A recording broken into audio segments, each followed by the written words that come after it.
Newcomb Construction is a family-owned design-build general contractor. We work using the concrete tilt-up method. We cast our own concrete wall panels on the job site, and then we tilt them up. What I really love about our job is working with the clients. They strategize and dream for their own company. We're part of it.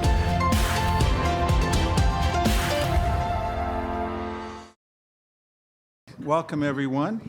I'm Paul Fanlund of the Capital Times, and I'd like to welcome you to this, our 12th Power Hour, where Wisconsin business leaders talk. It's great to see all of you here this evening. Whether you're a newcomer or you've been here before, it means the world to us that you're here. We very much appreciate your support, and I can speak on behalf of all the folks of the Capital Times that it means a lot to us. This event is new compared to our Cap Times Idea Fest. Andy Burrish helped suggest this as a concept, and it's worked out very, very well. So I appreciate him, UBS, and all of you for being here. I think it's turned into a neat event. With that, I will take it just a second to thank our sponsors, which starts with the Burrish Group at UBS, Newcomb Construction, American Family Insurance, WPS Health Solutions, Network of Health Technology and Innovation, and Godfrey Kahn Law.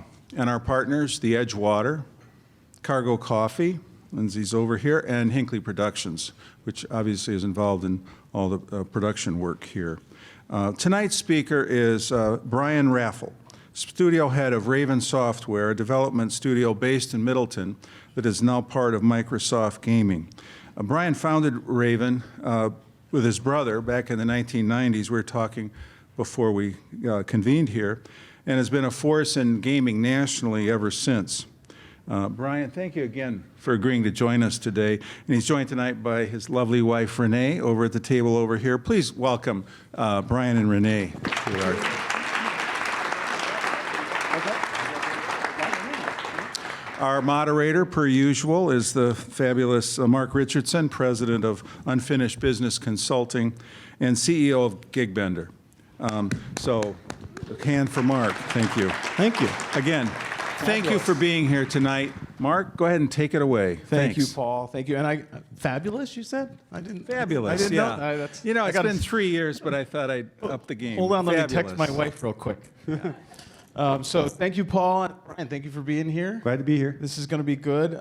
For those of you first-timers, hands in the air. Who's the first-timer here? Oh, look at this. Oh, wow. All right. It must be our speaker. If you've not been here before, I will bore you for a certain amount of time, and then we're going to open up the floor for questions. So if you've got a question for Brian, keep it at top of mind, and then we're going to have somebody do the old Phil Donahue thing. Anybody remember him? Okay, there's a couple of hands. Good. So I've been dying to ask you this since we chatted about a month ago. Let's just get this out of the way right now. Okay. All right. So what was the first video game you remember playing that wasn't called Pong? Okay. Well, we had an Atari 2600, if anyone remembers that, and we also had Intellivision. All right. For those who do that. Otherwise, the game that got me into gaming though was Bard's Tale. It was an Interplay EA production. And so those were the early games that I got hooked on. Okay. And so what was, and that was when there was barely an industry. Barely. I mean, the first computer came out in '81, so, Okay. So what was, when you think of sort of a decade, right, of when you were starting to play games, what was your favorite game? What was the go-to game at the arcade that you... Oh, we're going to arcades then. Okay, Yeah. well, I was at a bar then, and then it's probably Defender or Space Invaders. That was a big one. Also, Dragon's Lair. Dragon's Lair. Yep, and we always had the quarters stacked up on there, and that's what we did. We got a drink and we sat there all night. So Right on. yeah. Show of hands, video game players in the house tonight? Come on, there's more than that. Okay. Come on, right? All right. I wouldn't call myself a gamer per se, but I was the kid with the quarters that doing the pattern. Remember the Pac-Man? Oh yeah. There was the pattern. And Frogger, don't forget. Oh yeah. Cubert. Oh, yeah. For sure. I don't know if there's nobody else here. It's just you and me. We're just talking about the games. So you guys started off. When there wasn't a video game industry, what what made you think about even beginning this journey? That's a great question. I mean, we grew up with 8 kids in our family, and we always kind of made up our own games, and we were very much into gaming, particularly my brother Steve and I. And my brother Steve was an artist, as was I. And so we started out also playing Dungeons and Dragons, that evil game from the 70s that everyone was worried about ending up in the sewers of UW-Madison. But we started playing a very creative game, and we started to work on what we call a module, an adventure for that. And we just had gotten our first computers, and back then we didn't have YouTube or the internet or anything like that. We had to teach ourselves. Right. So we were teaching ourselves the art, and we thought, wow, our art's really actually pretty good. And so we decided one day, it was in 1988, we looked at and my Steve looked at me and said, why don't we create a video game company instead of doing a module? And so that's what started the whole thing, getting that first idea. So you went from D&D to sort of hacking at this thing yourselves. Yeah, I think I didn't have a business background at all. I was an artist and became an art teacher at Middleton High School. And my brother was an artist as well. But we had some people we knew who were programmers that they told us they could help us get this done, but it turned out that they were mistaken. But my brother had a roommate, and he's like, I can do that easy. It's no problem. So we had all this work, and he said, well, just plan a demo when we can do it. And we started planning it the way he said it would be. And for those who know programming, you might be understanding this. He said, well, just take a screenshot for every direction you look, and we'll just flip them up at the right time. Well, we only had 1 megabyte of RAM. That's a nerd conversation, like I said. And you just lost half the crowd, Yeah, I see somebody sleeping back there. So, but we realized pretty quickly that even for 2 rooms, we had more than enough to fit in that disk, so we knew it wasn't going to work. So we were really worried we were going to be dead in the water. But luckily, we met this really amazing 19-year-old kid from UW-Whitewater, and he said, well, give me your art and give me a week. And then a week later, he came back, and we were walking around dungeons, and that's when I knew this was going to happen. But he just cut the pieces of art into little sections, and would just call up the sections each time, so he was very creative. But it was one of those moments of luck, I'd call. When you look at success, it was part luck, it's part skill, but then a lot of perseverance. Yeah. But that was our luck moment. Well, and looking at your background, it looks like there was a few of those along the way. A couple, right? Yeah, a couple big ones. Couple big ones. And so at the time when you're like, oh, I think we can do this. Were you working a day job? You said you worked. You were a art teacher. High school art teacher at Middleton. I coached cross country and track and taught computer art. It was a new art program that had just been started at Middleton.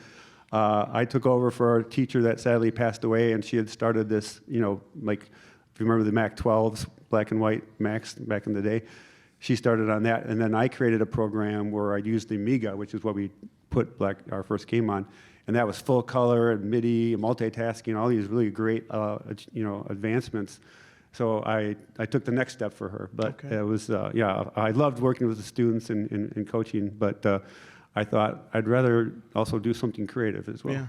Yeah. So you were sort of doing this on the side, and you had your day job. Yep. And tell us about the conversation that ended up with you and your brother saying, "We're going to quit our jobs and do this full time." Right. Well, that was a tough one. I mean, particularly for me, I had just had my second child, and you just bought a new house, and so my brother was very nice. He was single at the time. And so he said, look, I'll quit my job. I don't have as much to lose. You work half-time.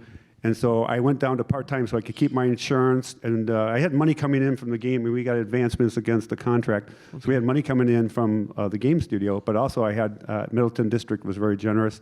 Let me go down to part-time, still keep my benefits. And so it took a couple of years, but then I finally could cut the thing. But that's still I remember the superintendent came and talked to me personally. He said, are you sure you want to do this? This sounds really like a bad idea. And I had to beat out 250 people to get that job at Middleton. So that's how tough the teacher jobs were at the early 90s there. I'm sure they were sad to lose you in the deal. And when I asked them, like, were you married at the time? And what did your wife say when you said, I'm going to be quitting teaching, which is a solid job with great bennies? And then we're going to do this thing over here. I think she knew I was pretty good with finances, and I had a good plan in place. I ran all the finances for the company until I finally got a good accountant. But but I think she was all on board. I think, we could probably find another teaching job somewhere, but she believed in me. So it was a timing sort of thing, like, hey, if we're going to do this. Yeah, well, once we knew we had the money lined up and the contracts out, that was good enough. It was a go. It was a go. We're a go. Yeah. And we'll talk a little bit about the business of the business of games, because Yes. it's massive. It's massive. But back in the day, Yeah. it wasn't. No, not at all. I remember my wife, my first wife, she used to told a friend of mine, bro, Brian's in the gaming business now, and they go, oh, I'm sorry, that can't be very lucrative. And at the time, I remember some of the first early people, which I eventually worked with after I started.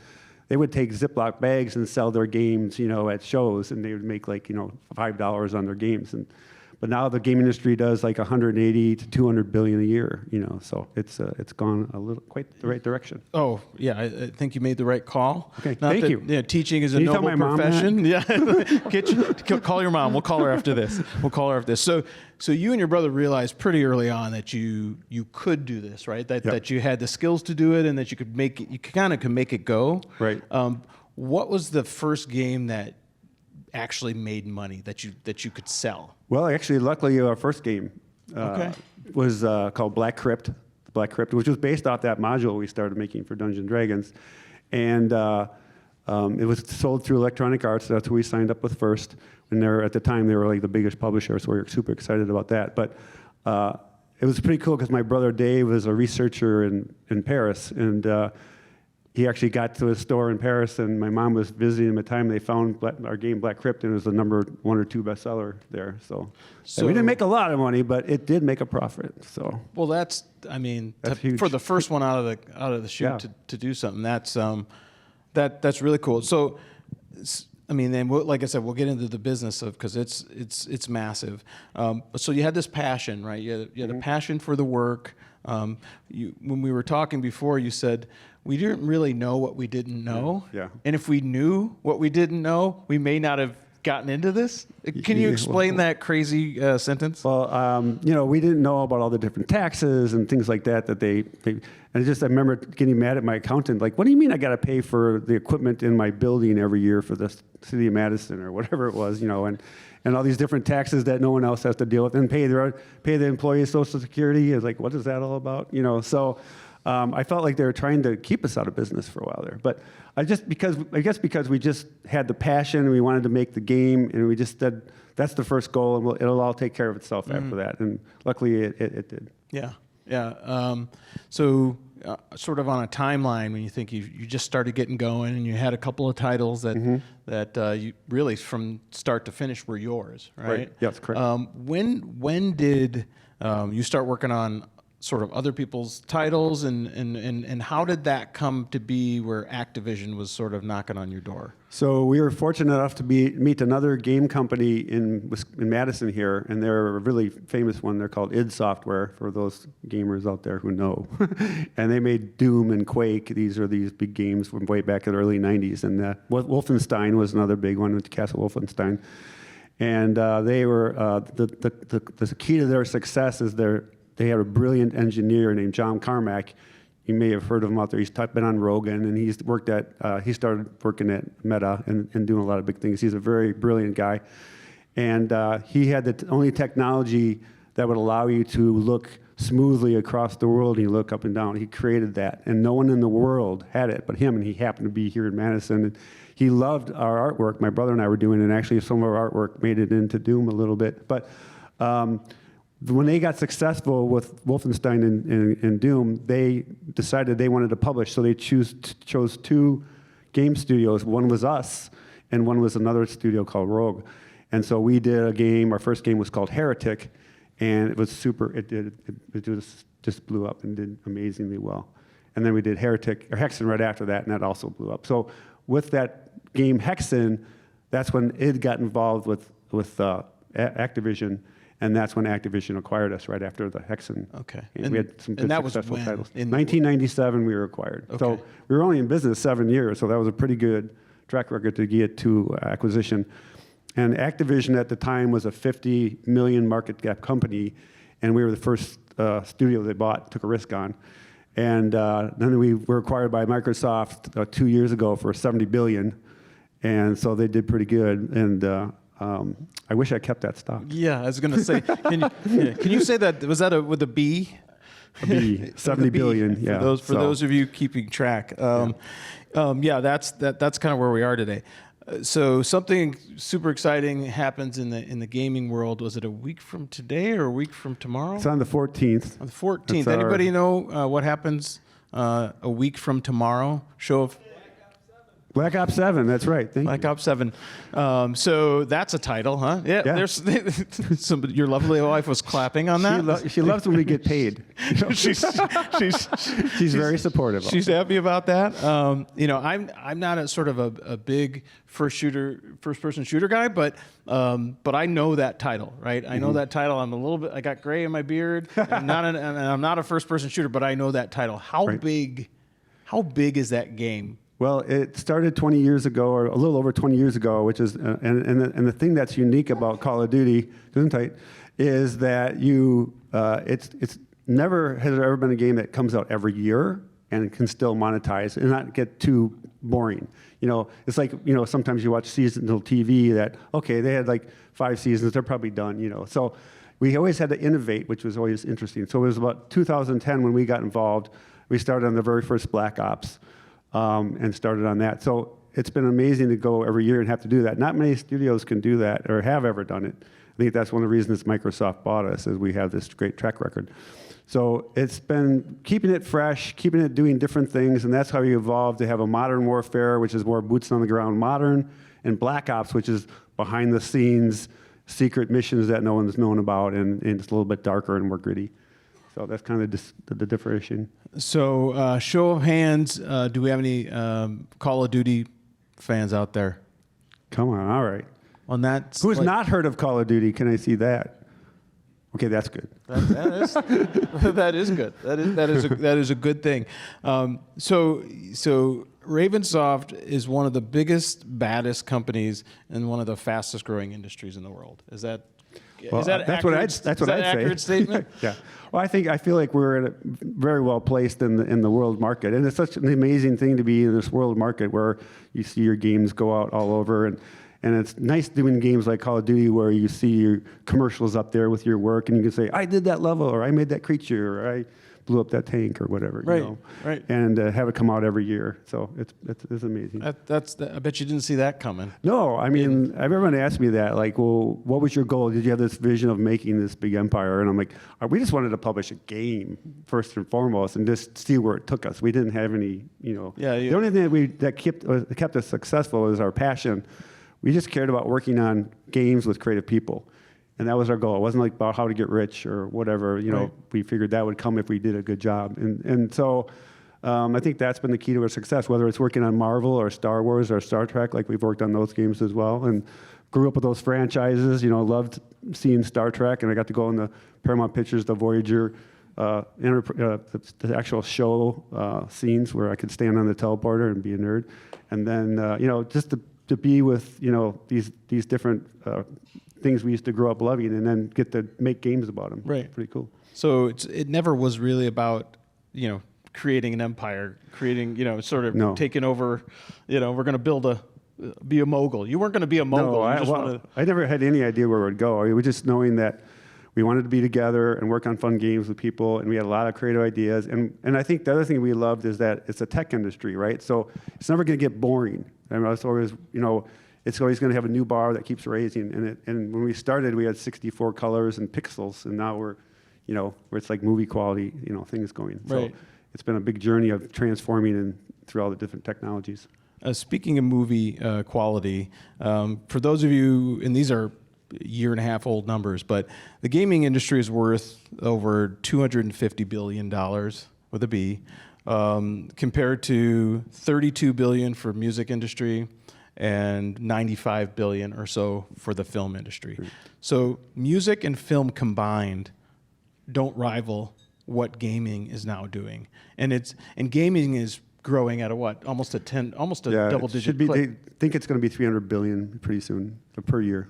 And so the days of films and music being bigger than games ended a long time ago when we were sleeping. We didn't tell anyone. We just snuck up on you. You snuck up on us and you took over you took over the media world. Well, yeah, I think we all have our cell phones, and there's 5 or 6 billion cell phones out there, and that's where a lot of the gaming is going as well, to cell phones. But yeah, it's just a big market. So the rise of gaming really sort of is tied to technology, the rise in technology. Oh, yeah, and absolutely. mobile technology. And for those who are keeping track sort of from a global standpoint, over 350,000 people are employed in gaming today. Oh, yeah. And so how many of them are employed here and with you guys? Well, Raven, we have 350 employees, and then from Raven, there's like 20 different game studios in the state now that have grown and either come from Raven or evolved through some of them are educational software games, and some are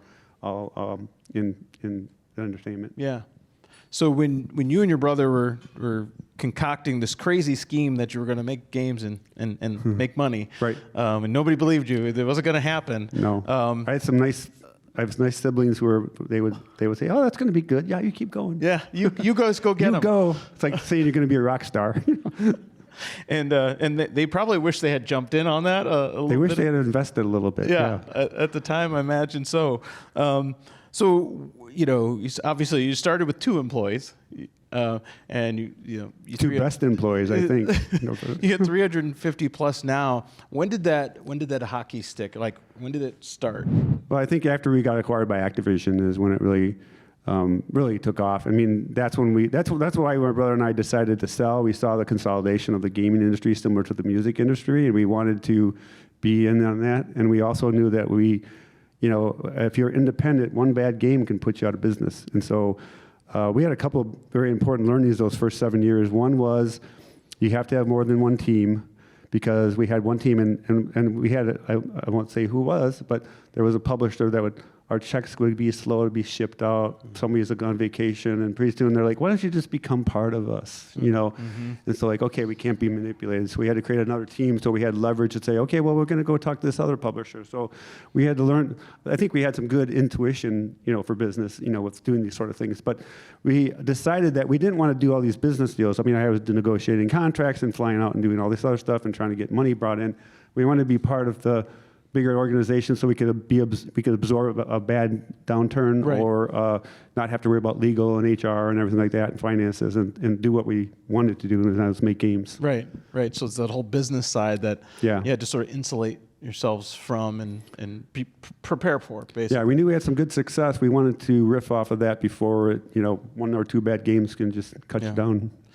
Let's talk about the business of gaming, right? Okay. And we talked a little bit about, you think game designer, you've got your engineer, right? Yeah. So you got someone banging out code, and you get someone doing the art.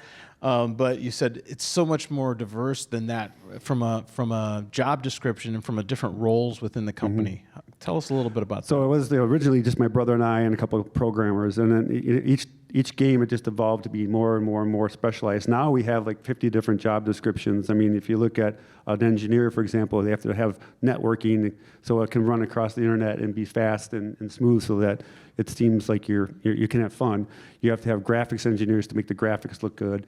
You have to have game designer or game engineers to make the game run smooth and put all the weapons and stuff in. And then you have to have AI guys who make AI for the creatures, and so they seem smart and they're fun to shoot, and they're not looking like a bunch of idiots standing there staring at you. So they look like they're being shot at. Yeah. So they react. Yeah. So you went from sort of this tiny little startup to hundreds of employees. Right. That had to be challenging along the way as you took on new talent and sort of grew, and hey, this isn't the same 8 people we've been staring at. Like, what did you encounter for challenges as you grew? So in early 2000, I switched from making games to going to just focusing on the business. So that's when I really had to get involved in business and focus on it, because I felt like it'd be like the Titanic, right? It would hit an iceberg if I didn't, no one's watching where you're going. And I was fortunate enough to be part of this group called Vistage, where a couple of my partners were out there, Andy and Thomas and Jason and Dave. But that's where I learned a lot from some of the local brain trust out here in Madison. When we had a great Vistage Group 19. And that did that for 20 years, and that's where I learned a lot of great lessons on, we'd always have a speaker every month, and it'd be like, how to do good interviewing, or how to build good cultures, or how to, find good talent, and, and then we would share problems, and we could get, advice from, the different people in the room. And the key to it was you don't compete with anybody in the room. Obviously, you don't want to tell your secrets to other software companies, and they're like, oh, okay. So different industries, but leaders who had maybe made mistakes that you were looking like you were headed for, and they could help you avoid those. Yeah. So we would share our problems, and they could say, well, I had that problem once, and I did this. Or, I know somebody I'll connect you with is a consultant that could help you in this area, or whatnot. And, we all share all these same problems. You all have employee problems and, money shortages or whatever. And so you have, a finance person in there, and you have, a software person in there. And so you could and then you come to network and become friends, and you go to lunch and you start sharing these issues. And because a lot of times if you're the leader, you can't go even to your second in command and say, we're going to go out of business. Yeah, we're going to be not But you here. can go to your friend who's been through this and go, no, you're going to be fine. Don't worry. You should talk to this guy. And that was really great, and when you're in down times, they're there to pull you up. And we also call each other out. It's really great to say, well, wait a minute, Brian, you've been talking about this person you were going to fire for 5 months now, and you never done it. And they're like, you're right. And they're still there, and they're still causing problems. Yeah, there's still a problem there, and that's what's nice about a group like that. And so learning through them and their mistakes and their successes and all the teachings we had from the different speakers was what I think made Raven what it is today. I don't know if I'd be in business without that. Yeah, that's cool. I mean, they're thought partners. They're there to help. And that you talked about a little bit 09, 10, when things were business wasn't good for anybody anywhere pretty much at that point in time, and this group really sort of helped you navigate that. Yeah, no, that was huge. It really shook up the game industry immensely in the fact that we were doing 3 games at a time, all big games. We were working on the Hugh Jackman Wolverine game with Hugh Jackman. We were working with him, and we were doing Wolfenstein with Id again, but a big one, and we were doing our own unique one. We were on covers of all the magazines. We thought, and this is that 20-year mark of Raven. We thought, oh, we got it made. There's nothing I can't handle. I've seen it all. It's gravy from here. How many people have thought that before? And then overnight, our business evaporated, and there was only top tier games like Call of Duty or budget games. And so for a while, I remember I went on this very long trip to Minnesota where they were going to put us in budget. And nothing wrong with budget, but it was just such a deflating feeling because we had to do our first layoff in 20 years. I'd never done a layoff before. And if you guys who have done that, you know how gut-wrenching it is, and how do you do it right, and how do you treat the people well, and how do you do the process. So I had to let my best friend go, who did music with us at the very beginning, who's been with me for 20 years. And because you had to be strong enough to pick the right people for the future. And you had to be, they count on you as the CEO to be, keep the herd strong and look for the future and not look at, who's been here the longest, but who's got the job to do for the future. Yeah. So unfortunately, my best friend didn't make that. And that was tough. But we did everyone was missing people at that time. So then we got fortunate enough to get the Call of Duty call, if you got that. A little twist there. And they're like, oh, you're going to work on Call of Duty, though? I'm like, oh, God, yeah, what do we have to do, right? And so they brought us in, and we started helping. And then the coolest thing, they said, okay, we're going to give you one shot to do a level, to show what you can do. And this was another hard decision where I made mandatory hours, 6 days a week, 10-hour days, and and they were not happy. And I had a couple people, quit or whatever, but fine. But we did it, and we were all there, and we supplied food, and we made it as good as possible. But then when we showed that level to Activision, they were blown away, and that just opened the door wide open for us. And so that was our mantra then, is because we had a lot of, you think about it, you go from 3 games that we think we're successful, we knew this for 20 years, and then all of a sudden you get cut down to nothing, and you're also at the bottom of the food chain. And they're like, how come we're not giving these, they're all coming to me and saying, why aren't we getting all this game opportunities? Hey, we did a lot in the past. And it's like, as we all know, the past doesn't count. It's what's going forward. So I said to them, the only thing that's going to open doors is what you make. Your work speaks for us. No words are good. Nothing I'm going to say to those guys are going to say, let's actually hire more people or do more work. So I said, we got to shut up, do our work, and open the doors. And so we track that every quarter, every town hall, and we'd say, okay, now we got some opportunities for multiplayer. Now we got some opportunities for zombie maps. Now we got some opportunities for campaign. So that's really the track of our success. Yeah. You know. But and actually, the other thing that I did at that time, which is hard for a lot of people to have to do this, but I changed the whole culture of the studio. I hired a consultant. He came in, and we did this really kind of come to Jesus, you know, with all the what's our real values. Yeah. We created a no brilliant jerks. The creative industry. I got a little note here from our prep call. No brilliant jerks. No brilliant jerks. Is that? Well, sometimes, I mean, you guys probably all know this. You got these really talented guys, but they're so toxic to the culture that they're what they bring to the table is ultimately worse than, you know, whatever. So we took that very seriously, and that made a big difference, because a team is greater than the sum of its parts when it's working together and driving together. So that's what we decided to build on. I had the two creative directors who were running the team. I said, you are no longer in charge of that team, and they're really upset with me. And I guess the word piss would come to mind. But I said, look, you got to focus on the creative, period. And you're not even taking care of your teams because they're so busy working. You know, they're not watching that John Smith is coming in late every day, or maybe someone who's going through a divorce, or having some kind of family problems.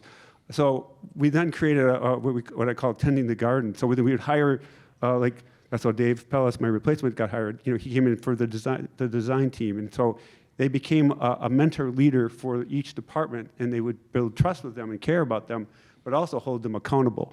But they're really good at covering their career development, being there when there's problems. So if they're going through a divorce, you know, he can bring that to the table and say, hey, this guy's having problems, though, and we can make adjustments. Yeah. But we can't read minds when people are not even caring for them. So that was a real turn of events, and I think one of the prouder moments for me was we had a really great executive at Activision, and he was from Austria, and he was tough as nails. He didn't give any. He was not a tender, loving guy, but he was very good at what he did. Yeah. And but he came to me at offsite about a year after I did it, and he sat down. He goes, "I got to tell you, I didn't think you guys could do it, but you pulled it off. You turned the whole studio around, and now."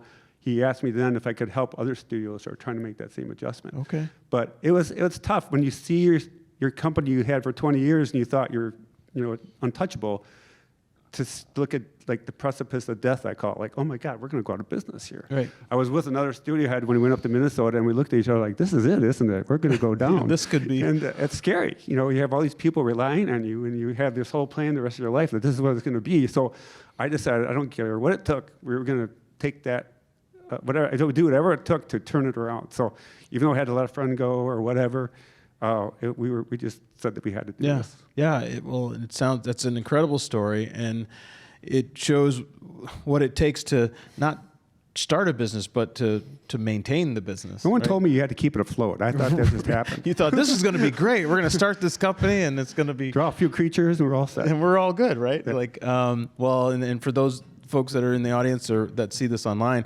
that are thinking about starting something, you also have to think about running that something. Yeah, right. And so it was hard to give up the creative part. I missed that a lot. I mean, and what I found, though, it was a good idea, though, because I was fighting with my brother. Because, you know, I remember he had the Star Wars game, and I had the Soldier of Fortune game. And funny, because I was leading, all my game got all the resources that I wanted and all the best people, and he was not getting anything. I'm like, okay, I can't be biased in this. We have to pick what's best for each team and so forth. So it was the right move. Well, and so you've sort of morphed from the creative side, starting the business, to really sort of taking over and running the business and making some really tough decisions to keep it going. Yep, I call it the game of making the game. So my game was now running the political landscape and all the resources and planning and strategizing. So I felt like I was still kind of playing a game of some type. But like you said, a different game. Yeah. Let's talk about that other game, that new game, the industry, right? Okay. What it's become, the revenues attached to it. Mm-hmm. I know you've got you're looking at some tax credits.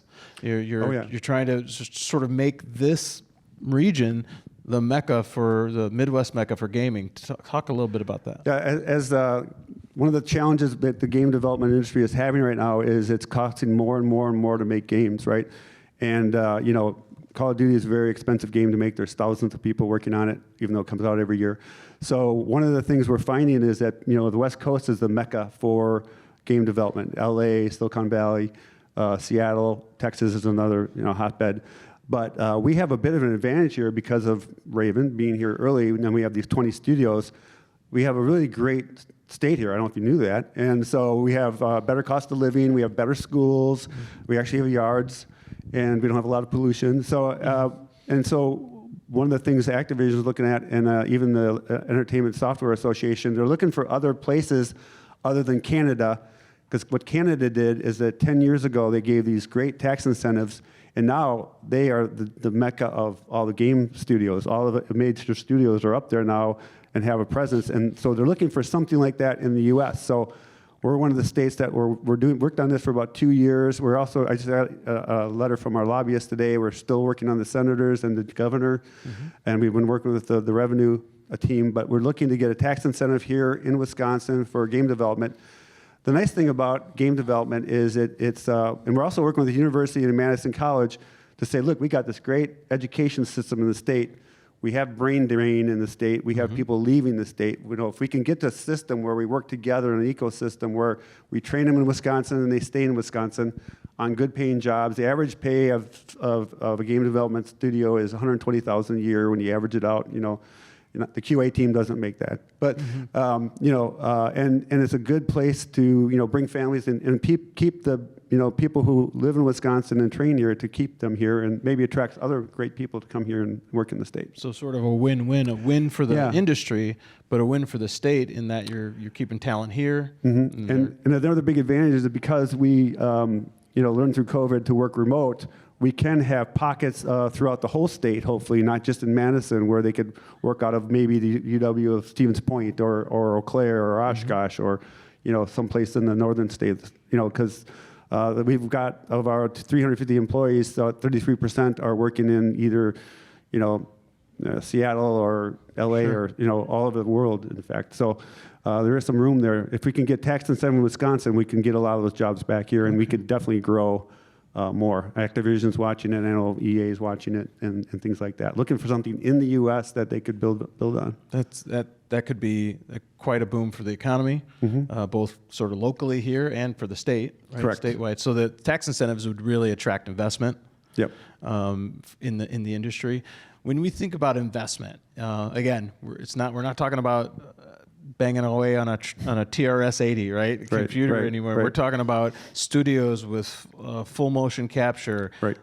You guys were the first to build one? Yeah, so we have a really nice studio in Middleton. It's really, you got everything we need. We got a big, you know, where you're wearing those suits with the dots on them. That's a motion capture studio. We were the first ones to have one in Activision even. And we have a new thing that's called photogrammetry that we have as well there. That's where they can actually scan objects and get the real textures and light qualities. And that's why the games are looking so real now, because they're using all these high-end technologies to make sure if you look in this room, and just to get the lighting and everything, to balance and everything, it's all very mathematical, which I'm not. But we actually, in our last game, we actually went out to the Union Station and scanned the whole Union Station 3D and with textures and everything, and we brought it back in. And so it's a worldwide product that we're part of, and it's kind of nice being part of Microsoft now with all that they have to bring to the table as well. So investment means additional studios, or just sort of top-of-the-line technology for the existing studios, or both? Both is hopeful. Okay. Yeah, I mean, we're already pretty well set with the technology part. It would be nice to grow the headcount here and have more people build satellite studios or work remotely in the state. Yeah. And soon we'll have a chance for you guys to, I see some eyes lighting up for questions to be asked. I see Dan Garrett. You've got to have a question. You've always got a question. I know he's got two. So what's next for Ravensoft? Well, in the ecosystem of Call of Duty, there's the premium title that comes out every year. We call that the premium title. But there's also a title that came out right before COVID. It came out at a miraculous time, like a day or two before COVID hit. We created our first free-to-play Call of Duty called Warzone. And basically, Warzone is like a 5 square mile map with all kinds of cool things in it, airports and stadiums and whatever. And what you do is you fly in on a plane with your 3 buddies, and you jump and you skydive, and you can land anywhere in this big 5 mile map. And in the map, they have guns hidden and weapons, and you can take helicopters and fly them. You can take trucks and take them, ATVs, and it's just this wide open playground. It's called a sandbox type game, and it's called a battle royale game, and that's last man standing. So it sounds kind of brutal, but it's kind of fun that you're with your buddies, you know, and we got a lot of great feedback that in COVID, that was such a win for so many people. They were playing with their college friends or their friends across the, you know, that maybe they're in China even right now, but they're still playing, and it gave them a respite from COVID. They could actually meet and talk and play with their friends. Stay connected. And it was a lot of, you know, it had a lot of fun, and it really was a big boon for us. So Raven runs Warzone, and we run, we partner with Treyarch on their titles for Black Ops. So we have got 2 main thrusts in that. And Warzone is a live service, which means it never shuts down. It always needs more content. We call it the treadmill of death. But it's, you know, usually when you make a game, it's like you create the game, and then you ship it, and you take a little rest. Maybe you go to Jamaica or whatever, and then you start over. No, for Call of Duty, or for Warzone, we put out 12 different. Every month we put out a new title, a new thing, and we also are starting to get ready for the next one. So it's very demanding, but very wonderful to be part of. And it's one of the things that Call of Duty does also that no one else in the world does is you have the free-to-play tied into the premiums, and they work together in harmony to kind of keep this great ecosystem where they play and have some place to play all year round, and you never, you know, you hopefully keep them there all year. So. On the business side, you want that. Yeah, right? I was going to say that's one of the reasons the revenues are so big attached to these games. Yeah, because right? you not only sell the game, but in the game, every time we drop, we call it a battle pass, and so they buy a battle pass, and they buy that for $10. But in the battle pass too, you can buy weapons, and we call them skins. So you could be Snoop Dogg. If you want, or Cheech and Chong. We got lots of different things you can be, or all kinds of cool looking guys running around. And a lot of teams will all buy the same one, so they all look like this badass squad running all over. And they can buy cool weapons that do things, and it's a fun thing to do, but it's those little things all add up. And you do one good skin, it can make quite a bit of money. That is not Pong. No. That is not your father's video game. No. By any stretch. I feel like you're doing it wrong. It feels like on the money side, you're doing it way right. Okay. But you're working harder. It feels like you're working harder today than you were when you and your brother started. Right? So, yeah, I mean, well, I'm happy to have the work. Yeah. And it's not, you know, when you're doing creative stuff too, it's so fun to come up with some new game and see how people react to it, what they're having fun, or there's what's working, what's not, and totally twist, you know, keep evolving it. And so, like I said, it's a career you never get bored with. Yeah. You're not doing the same thing every day for Keeps sure. you young. Keeps you young, yeah. I mean, yeah. Cool. Any questions? Anybody got any questions for Brian? I think we need a microphone. Do you want me to give? I can give him mine. It's not down here it comes. Here comes a mic. Oh, here What we are go. the revenues from Call of Duty per year? Like $1 billion, $10 billion? I mean, do you have any idea what the revenues are? Well, I know you can look it up, but I think it's definitely in the billions. Activision gets testy if I start giving numbers out. So I'm just gonna. That's why I'm still employed all these years. I'm the very first studio head, and I'm the only remaining original studio head because I know when to keep my mouth shut. So they don't let the world know though what the revenues of Call of Duty are. But they're in the billions. It's what? They're in the billions. Yeah, I would assume that. Yeah. But they don't. It's not like that's a. It's $20 listed billion out there. Yeah. I just know they'll get a soundbite of me saying it, and Yeah, I they'll get be it. like, I understand. Yeah. All right. Brian, bring your box into my office. The day has finally come.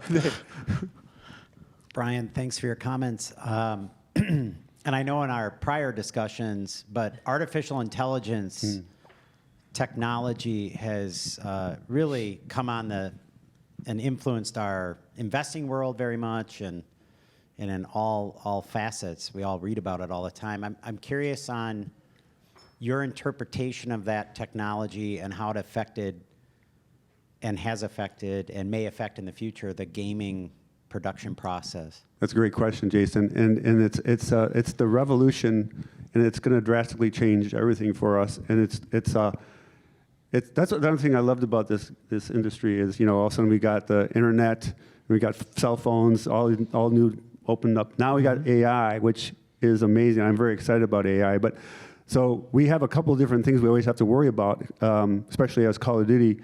You got the legal side.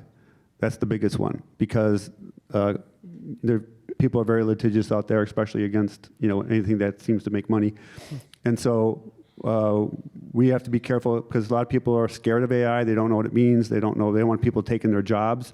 Our mantra with AI at Raven and Microsoft is to take away the redundant tasks or boring tasks that really keep you from doing your job. We're not trying to replace people. But we have it with our art. There's a lot of great AI art programs, animation programs. We're looking at those. We're looking at trying to reduce costs. I mean, that's one of our biggest challenges, to keep their costs down. So just like all of you, we're all trying to figure out where this fits in. One of the things that worked really well, and this was a Vistage conversation we had a speaker come, and we actually hired this person. They came in. There's some new companies that come up that will actually come and do specific AI for your company. We got a hold of that. We're starting to experiment on that level. Activision has built an AI team within, and one of them was from one of our employees because he was doing such a good job. Raven kind of started the AI initiative, and the other studios picked it up. So we're also doing it from that angle, but we're always looking for new things. We just had an MIT team come and reach out to us about how they could get AI to, when you're in a video game, it's usually pretty static. Like I go up and talk to an AI person, he always says the same thing and he has the same story. Now with AI, this is what we're excited about. This is what makes the job fun. Now they can create, say, 20, 30 people, they can create their own story on the fly. So I could play the game each time and I could walk up to Tommy, and he's going to, first time he's an insurance salesman, next time maybe he'll have a whole different backstory. He'll have he's a game developer. I don't know. Whole different legend. Works at Teal Plastics. But it changes, and that's what's so cool about it, because that world can really start to become more and more live. Like we could actually create a room like this now where I could walk around and hear different conversations just like in the real world. But in the past, we'd have to have these canned speeches. Every time you walk by in this spot, it triggers someone to say, oh, my wife has, just left me, blah, blah, blah, whatever it is. And it gets stale, right? Yeah. People want the worlds to be more and more alive. So we're excited by the AI and what it can do. And they said to us, with this AI, you can take, let's say I record 10 or 15 lines of me speaking. They could generate that into thousands of lines and make it random each time and have a different reaction so that you're feeling like you're talking to a real person. The other thing that's kind of cool about that, let's say you have a really clear story you're telling and you have some people out here who are part of that story. The rest of the people could be on their own doing their own stories, but it would make it harder and more challenging to make the game feel more realistic. Everyone wants the games more realistic. Yeah. And more dynamic. Great question. We've got one over here. First of all, thank you for coming tonight. Really, really interesting. So, I used to be a gamer. Haven't been for a while, but Call of Duty's coming out on the 14th. Well, I have to play Call of Duty. Just saying. My question has to do with developing games. So, this is maybe this makes sense, maybe it doesn't. But I seem to remember when I was younger, the games that I played on the Amiga that you mentioned and on Nintendo systems were really fun to play. Yeah. As the technology grew and as the capabilities advanced, sometimes the games got less fun and they were more enamored with the capabilities of the technology. And so my question is that something that you still balance today in developing a game? And my follow-up question is, which of that takes more creativity? Is it making a fun game, or is it balancing the technology to make it look really cool?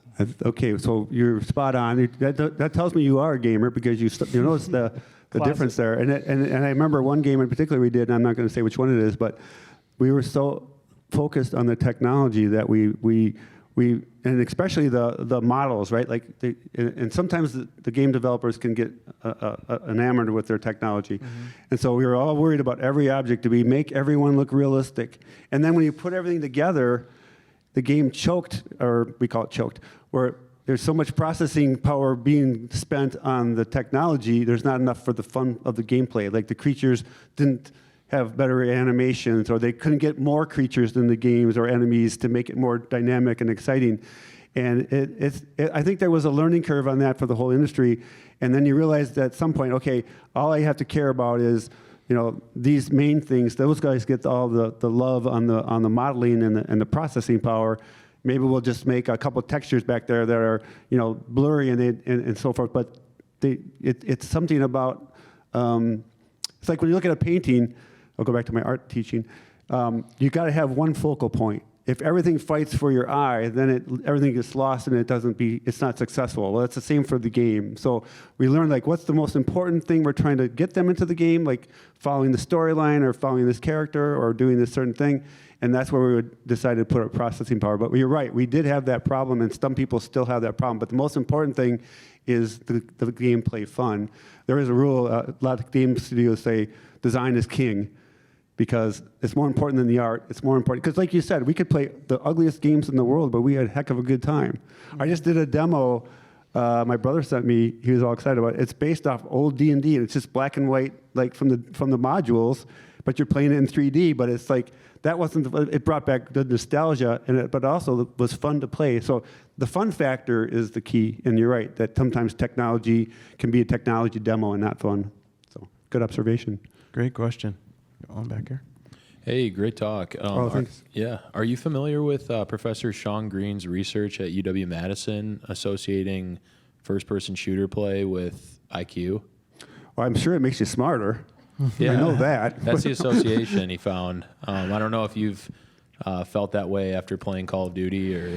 Well, I think games in general are really good for keeping your mind active, right? I mean, there's also a beautiful thing about the first-person shooter games like that, in that when you're stressed and you come home, you need something that's going to take the full focus of your mind so that your body can actually relax. There's a certain name for it. I knew it once, but I forgot it. But those type of games keep you so energized. That's why some people will come and play Call of Duty for an hour and they're just suddenly super relaxed, because they're able to focus on other things and forget about the problems at work or at home or whatever. But I've not heard of specific research, no, but maybe you can send it to me or whatever. Yeah. He was in Nature, first-person shooter. His first paper was in Nature, which is a huge accomplishment for a professor. And I bet he owes a lot to you. So. I hope I'm part of it. Yeah. But it is a great field of study for sure. You got one there, and then one over way back there. Hey, firstly, I'd like to thank you for making those games. They were a huge part of my childhood, and honestly, thank just you. growing up. I've been a gamer my entire life, and it's kind of crazy to see how games kind of became mainstream. Games kind of became mainstream, and now they're seemingly everywhere. And it feels like locally, there's been a lot of huge changes too. A place called Isthmian Gaming opened up recently. Love that place, and then. A friend of mine is in, I think, Wincia, high school association, so there's been a lot of changes there. So my question to you is, are you planning at Raven Games to get involved with the local scene at all, or get involved with any local events or organizations? We have. I mean, we tried sponsoring an esports team at UW-Madison. We've always do a lot of tours. To invite people in and so forth. We've worked with Madam, if you've heard of them. They're a group of African-American women who are trying to get into STEM-type programs. And so we try to influence where we can. We give a lot of talks, but we send our people out to talks if people ask, to talk about whether it's modeling or engineering or whatever. So we try our best, but, a lot of people don't even know we're here. That's the problem, and so a lot of people don't reach out to us. But we try where we can. Well, we're going to change that. Yeah, that's right. For sure. Brian, Mark, thank you very much. This has been a great presentation, so I think the Cap Times are putting it together. So my name is Dan Guerra. I'm the executive director for an organization called 100 State. And so we're a community of entrepreneurs and innovators here. And what I thought was a little different in your talk here is not just the video game aspect, but your commitment to Wisconsin and building tax credits and keeping talent here. And so we have a group of young talented, middle-aged talented, old talented people in the gaming industry how do we build a relationship with Raven here? Because we have not been able to do that yet. Okay, well, you reach out to me, and I get you set up. But we have Mallory at Raven. She handles our tours and everything like that. And yeah, I mean, we've been very committed. We try to give back to the community as much as possible. We have Raven Wings, which gives. We're just doing a food drive right now. We do winter coats. We do backpacks and so forth. But we also work with the UW. We just donated a lot of computers. You'll see that announcement coming out soon. Trying to give them more for their programs. But I think it's just getting. That's one of the reasons I'm being more active in my speaking. I'm usually not much of a speaker. I usually just hone and focus on my craft. But with this tax incentive, it's got me out more, doing more talking and speaking, and trying to get people more aware of the tax credit, but also that Raven is actually in here, and we actually have a lot we could offer different people. For sure. Can I ask a quick follow-up there? Or my rationale or my ask on this one is, post-COVID, I think that our entrepreneurial system here has been decimated. And so I look at organizations like yours, where you've got the strength of Microsoft behind you, as how do we lead and really build that? So that's why I'm asking that question. I think coats are great, and I think all the other charitable things are great, but really the best social program is a good job. And so how do we inspire entrepreneurship and build our local economy and really make it for everybody? Yeah. Well, I got to tell you, I had never thought in that vein, but certainly open to discussion. And it is a good point. We get so busy just trying to get our creatures out in the world. Right. Our own problems we're always having. Do we have time for one more? Uno más? Yep. Hey, my name is Ricky. I'm a aspiring computer scientist. Oh, nice. I would also like to make games in the future. I see how big the industry has gotten. I've grown up playing games my whole life as well. And it just seems really daunting. What I'm trying to ask is, sorry, I'm nervous. What are good ways to introduce myself to the industry or educate myself on how to pursue a career in the industry? That's a very, very good question. And apropos, right now we have the MDev convention going on in town here. My team is a big part of that. And it's good. They have all kinds of speakers that talk there. They have all kinds of different classes you can take and start there. So that's one way to get educated. The other way, I mean, the nice thing we have these days is you've got YouTube. You can start looking at different ways to do that. But anytime someone asks me, how do I get in the industry, I kind of go back to my roots. Is the way Raven got in our first contract. We reached out to EA very early on, Electronic Arts. Sorry, I'm talking jargon, but they said, well, we get applications and we get new ideas all the time, and so don't call us, we'll call you. But so we decided to make a demo of our first game. We said that's what's going to open the door for us is a demo. So we took 1.5 years to 2 years making this demo, and we shipped out 10 copies on a Saturday morning. And said, I remember my brother and I waited all-nighter, went out to have breakfast after we shipped them, and then we said, okay, let's see what happens in 3 months.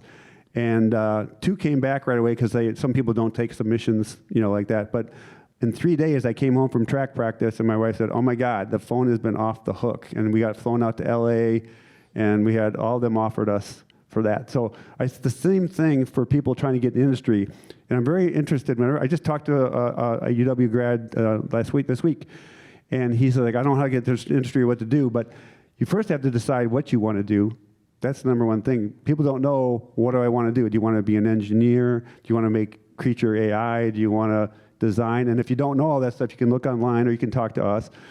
But once you know that, then you should make a demo of what you can bring to the table to open the door for you. You got what's going to impress someone like us. Like I always look at someone because it shows perseverance, initiative, and other tasks. That opens the door wider than any resume. Or hey, I play a lot of video games. I know everything. I said, well, I eat a lot. That doesn't mean I'm a great cook. So that's the kind of stuff we look for. It's like, so if you can take the initiative, to train yourself, get with other people like-minded like yourself, there's got to be clubs out there. Take the initiative, find information, come and get a tour of Raven. I've got a lot of people that are doing that. And we give them tours, and we've hired several of them. And then we can help. But there is a lot of information. We didn't have, I remember we had to go to UW library to find art references for our first game, you know, where now you can go on the internet or just make them with Midjourney. But making a demo to show what you can bring to the studio. And there's a lot of schools out there too, you know, that are also available. And in town here, I just had Madison College at my studio today, and they do a great animation program, and they teach people how to do environmental art and other things. And I'm working with them to help them maybe start introducing AI and how to use AI. So, I mean, we're working with a lot of these different colleges, and also UW-Madison has a games program. But like I said, the nice thing is you also have free engines out there now. Engines are the stuff that makes the game play. You know? But we had to make ours. But they have them out there. Like Unity is free, and so is Unreal, and they are amazing. And they have so many resources, so many tutorials out there on YouTube that can walk you through it. And it's so there's a lot of ways to do it. You just have to. Like we had to persevere on our own to figure out how to build a demo and how to, you know, find programmers and everything else. And I think when you find those and overcome those hurdles yourself, that shows that perseverance and that aptitude and the drive and the passion. You know, that's what we look for. You know, we don't just, you know, that's what we all have to do, I guess, in all our lives, right? Is try to find that way. If we have a dream, we have to beat a door to it, and we have to take effort, and it's not just going to be handed to you. So. But the good news for you is there's so many opportunities out there right now to demonstrate your skills and your passion. And I think we know why Ravensoft is what it is, because of this guy. Can you join me? Yeah, and your brother. And he's not here, though, so we're going to give the applause to you. Thank you for joining us tonight. And I want to, and the MDev conference starts tonight, right, Neiman? It starts kickoffs tonight. I gave up a party to come here. Oh, did so you? know, yeah. Well, then the party will follow you over to the Orpheum, right? The Orpheum, yeah. Tonight. And for those of you who like this series and who started to check in on this series, our next one will be with President of American Family Insurance, Talisa Yancey, and that'll be, is that January? January 28th. I cannot see it, but I feel a presence. I feel a presence. January 28th. And again, thank you, Brian Raffel, for your time tonight. My pleasure. Thank you so much.